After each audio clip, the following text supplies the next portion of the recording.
क्या आप जानते हैं कि सीबीएसई बोर्ड का पेपर कैसे चेक होता है?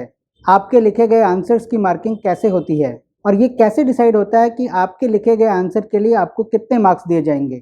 कुल मिलाकर कहें तो इवैल्यूएटर आपके आंसर्स को कैसे चेक करते हैं, उनके क्या पैरामीटर्स होते हैं, यह सब अगर आपको मालूम चल जाए तो क्या होगा?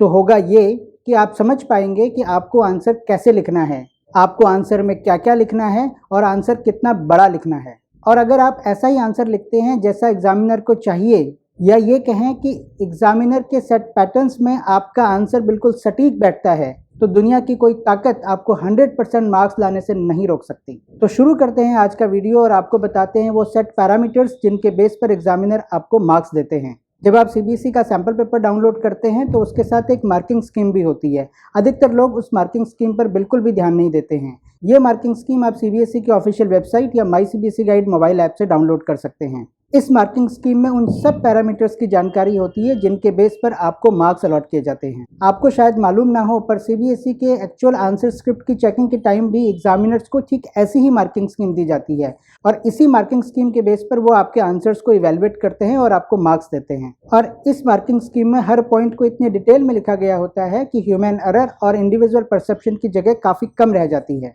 चलिए एक एग्जाम्पल से इसको समझते हैं।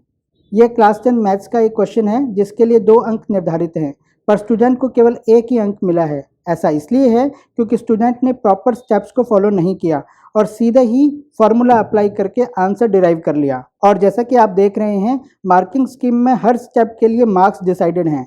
स्टूडेंट को यहाँ पर केवल लास्ट स्टेप के मार्क्स मिलेंगे और आंसर सही होने के बावजूद उसके पूरे मार्क्स उसको नहीं मिल पाए हैं। अब समझ में आया मार्किंग स्कीम का फंडा? चलिए एक और एग्जाम्पल से इसको समझते हैं। इसमें भी आप देख सकते हैं कि हर स्टेप के मार्क्स डिसाइडेड हैं। यदि आप फर्स्ट 2 लाइंस भी लिख कर आते हैं तो आपको 2 अंक में से 1 अंक तो ज़रूर मिलेगा। इसका मतलब ये है कि अगर आप पूरा क्वेश्चन सॉल्व नहीं कर पा रहे हैं तो भी जितना आपको आता है उतना ज़रूर लिख के आएँ, उसके लिए आपको मार्क्स ज़रूर मिलेंगे। चलिए अब एक एग्जाम्पल इंग्लिश से भी लेते हैं। यहाँ हम लेटर राइटिंग की मार्किंग स्कीम को देख रहे हैं। ये फॉर्मल लेटर की मार्किंग स्कीम है जहाँ 2 मार्क्स कंटेंट के लिए, 2 मार्क्स एक्सप्रेशन के लिए और 1 मार्क आइडियाज़ और लॉजिकल प्रोग्रेशन के लिए है कि आप अपने आइडियाज़ को किस तरीके से प्रेजेंट करते हैं। और इस मार्किंग स्कीम में स्पेशली मेंशन्ड है कि अगर आप केवल एक फॉर्मेट लिखते हैं और नीचे कोई कंटेंट नहीं तो आपको मार्क्स नहीं मिलेंगे। कई बार कहते हैं कि केवल फॉर्मेट बना देने के भी मार्क्स मिल जाते हैं।